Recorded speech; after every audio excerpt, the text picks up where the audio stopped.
पंचायत चुनाव से पहले सभी राजनीतिक दल अब तैयारियों में जुट गए हैं, लेकिन भाजपा के अंदर कहीं ना कहीं अब खींचतान का एक दौर देखा जा रहा है। कुछ समय पहले की बात है, ज्योतिरादित्य सिंधिया और सांसद बीजेपी सांसद केपी यादव के बीच में अच्छी खासी एक रस्साकशी यहाँ पर देखी जा रही है। आरोप प्रत्यारोप के अंदरूनी दौर चल रहे हैं, श्रेय की राजनीतियाँ चल रही हैं। इस वक्त हमारे साथ मौजूद हैं बीजेपी के सांसद डॉक्टर केपी यादव। उनसे ही जान लेते हैं कि ये जो पूरी बातें निकलकर सामने आ रही हैं, आखिर पूरा माजरा है क्या। जी आप बताइए, जो ये सब चल रहा है अभी, जैसे कि उठापटक देखी जा रही है, शिला पट्टिका में आपका नाम नहीं है, तो क्या अपेक्षा की जा रही है आपकी बीजेपी में क्या?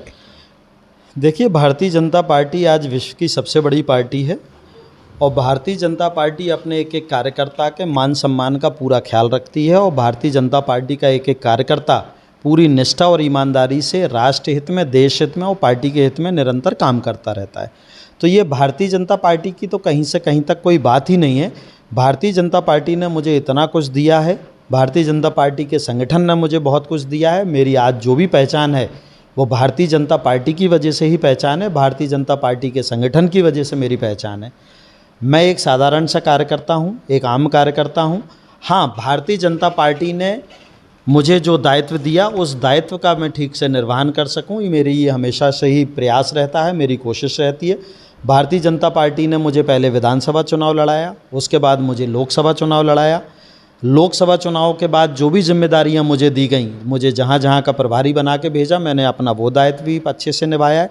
अभी मुझे भारतीय जनता पार्टी ने प्रदेश का प्रवक्ता नियुक्त किया है, उसमें भी मैं अपनी जिम्मेदारी निभा रहा हूँ। अभी मुझे हाल ही में चाचौड़ा विधानसभा का प्रभारी बनाया गया है, मैं वो भी अपनी जिम्मेदारी निभा रहा हूँ। तो भारतीय जनता पार्टी ने तो बहुत कुछ दिया है और भारतीय जनता पार्टी मेरे जैसे हर एक कार्यकर्ता का पूरा ध्यान रखती है।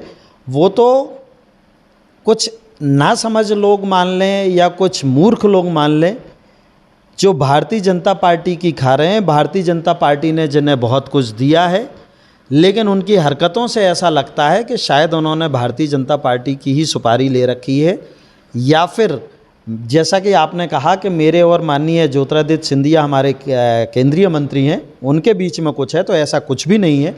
अभी उनका जो दौरा हुआ था मेरे लोकसभा क्षेत्र में, मैं शिवपुरी में भी उनके साथ था, मैं अशोकनगर में भी उनके साथ था, हमारी पार्टी कार्यकर्ताओं के साथ मीटिंग भी हुई थी। मैंने भी खुल के अपनी बात रखी, उन्होंने भी खुल के अपनी बात रखी, हम दोनों साथ में कार्यकर्ताओं से हमारी चर्चा भी हुई।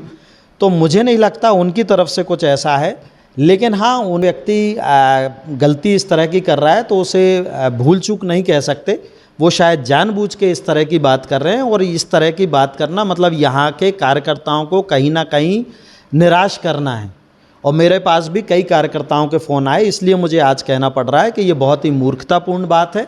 अगर उन्हें ऐसा लग रहा है कि भारतीय जनता पार्टी में आके उनने गलती की है तो वो जहां जाना चाहें वहां जा सकते हैं, लेकिन हमारे कार्यकर्ता का, हमारे भारतीय जनता पार्टी के किसी भी कार्यकर्ता का अपमान करने का उन्हें कोई अधिकार नहीं है।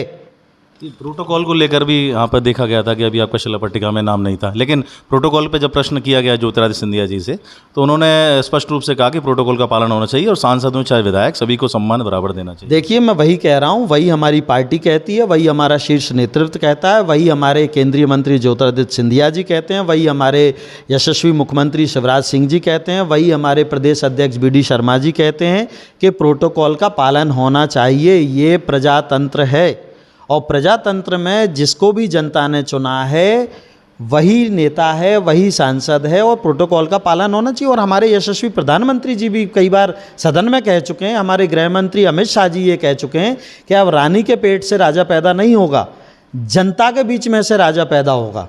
तो जनता जिसे चुनेगी वही राजा होगा और प्रोटोकॉल का तो पालन करना ही चाहिए।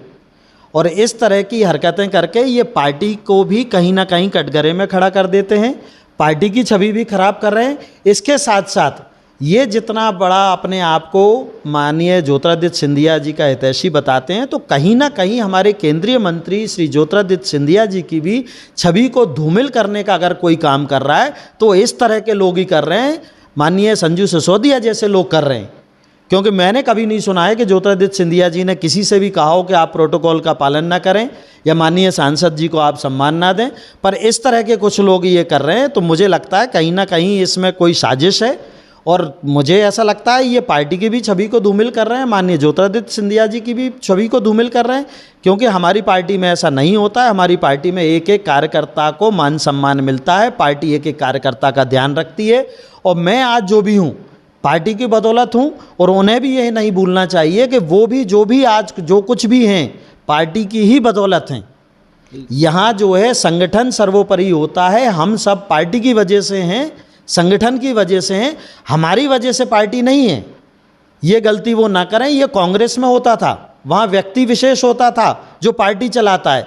यहाँ पार्टी के हिसाब से चलना पड़ता है, यहाँ संगठन के हिसाब से चलना पड़ता है। और हमारी जो भी आज पहचान है, चाहे मैं हूँ, चाहे माननीय ज्योतिरादित्य सिंधिया जी हों, चाहे हमारे संजू सिसोदिया जी हों, उन्हें ये बिल्कुल नहीं भूलना चाहिए हम जो भी हैं पार्टी की वजह से हैं, पार्टी के कार्यकर्ताओं की वजह से हैं। और पार्टी के कार्यकर्ताओं का इस तरह से वो अपमान करेंगे तो मैं इसकी घोर निंदा करता हूं। बिल्कुल ये अपमान नहीं सहा जाएगा, क्योंकि ये एक बार दो बार नहीं, कई बार उन्होंने मंच से ऐसा बोला है। और इस जनता ने, ये मेरे लिए देवतुल्य जनता है, इसने मुझे एक पहचान दी है। भारतीय जनता पार्टी का एक एक कार्यकर्ता मेरे लिए देवतुल्य है। उनकी इस तरह से अगर वो बेइज्जती करेंगे तो ये बिल्कुल सहन नहीं की जाएगी। जिस प्रकार से पीएम मोदी जी की तुलना अकबर से की गई है, तो आपको कितना उचित लगता है? क्या है इस वर्तमान परिस्थितियों को देख के सब? मैं वही कह रहा हूं कि जितने मूर्खतापूर्ण बयान दे सकते हैं वो दे रहे थे। जनता ने जो सही फैसला लिया, आप जिस पार्टी में हो, आप जिसका खा रहे हो, आप उसी थाली में छेद कर रहे हो। जिस जनता ने आपको चुना, अभी हाल ही उपचुनाव में जिस जनता ने आपको भरपूर समर्थन दिया, भारतीय जनता पार्टी के एक एक कार्यकर्ता ने दिन रात मेहनत की और रिकॉर्ड वोटों से इन्हें जिताया। ये उस जनता का कह रहे हैं कि उस जनता से गलती हो गई, तो क्या उस जनता को कांग्रेस को जिताना चाहिए था? भारतीय जनता पार्टी ने आपको 50,000 वोट से एक एक कार्यकर्ता ने मेहनत करके जिताया। आपको प्रदेश सरकार ने प्रदेश में मंत्री बनाया, आपको एक अहम विभाग दिया। उसके बाद भी आप भारतीय जनता पार्टी को कटघरे में खड़ा कर रहे हैं, यहाँ के एक एक कार्यकर्ता का आप अपमान कर रहे हैं। और आप देश के यशस्वी प्रधानमंत्री का एक ऐसे व्यक्ति से, एक ऐसे आतताई से, एक ऐसे विदेशी व्यक्ति से तुलना कर रहे हैं जिससे कि देश का हर नागरिक नफरत करता है। अगर आपको तुलना करनी है हमारे यशस्वी प्रधानमंत्री जी की, तो हमारे वीर शिवाजी से कीजिए, महाराजा शिवाजी से कीजिए।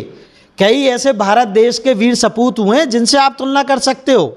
आज पूरा विश्व जानता है कि इस सदी का महानायक अगर कोई है तो वो हमारे यशस्वी प्रधानमंत्री नरेंद्र मोदी जी हैं, और आप उनकी तुलना अकबर से कर रहे हो। ये मूर्खतापूर्ण बात नहीं है तो और क्या है? मुझे लगता है कि पार्टी को निश्चित ही इस पे कोई ना कोई कठोर निर्णय लेना चाहिए। और ऐसे लोग जो बिना सोचे समझे भारतीय जनता पार्टी में आ गए, जिन्हें भारतीय जनता पार्टी की रीति नीति नहीं पता, जिन्हें भारतीय जनता पार्टी की क्या विचारधारा है उससे अगर वो वाकिफ़ नहीं रखते हैं, तो इन पे सख्त से सख्त कार्रवाई करनी चाहिए। वरना इस तरह के और भी कल को कई लोग कहेंगे और भारतीय जनता पार्टी को शर्मिंदगी महसूस होगी, और भारतीय जनता पार्टी की कहीं ना कहीं इनसे छवि धूमिल हो रही है। तो मैं तो बिल्कुल अपने शीर्ष नेतृत्व से और संगठन से ये मांग करूँगा कि उन पर कठोर से कठोर कार्रवाई करें, और बिल्कुल आगे से, ताकि ऐसा कोई भी स्टेटमेंट और कोई भी ना दे सके। क्योंकि भारतीय जनता पार्टी संगठन के लिए, और यहाँ हर व्यक्ति संगठन से है, व्यक्ति से संगठन नहीं है। तो ये थे डॉक्टर केपी यादव हमारे साथ में, जो स्पष्ट रूप से बोल रहे हैं कि इस पूरे जो पूरा घटनाक्रम चल रहा है उसमें कहीं ना कहीं संगठन को मध्यस्थता करनी चाहिए, और संगठन को ऐसे लोगों पर लगाम लगवानी चाहिए जो कहीं ना कहीं पार्टी की छवि धूमिल कर रहे हैं। एमपी तक के लिए गुना से विकास दीक्षित की रिपोर्ट।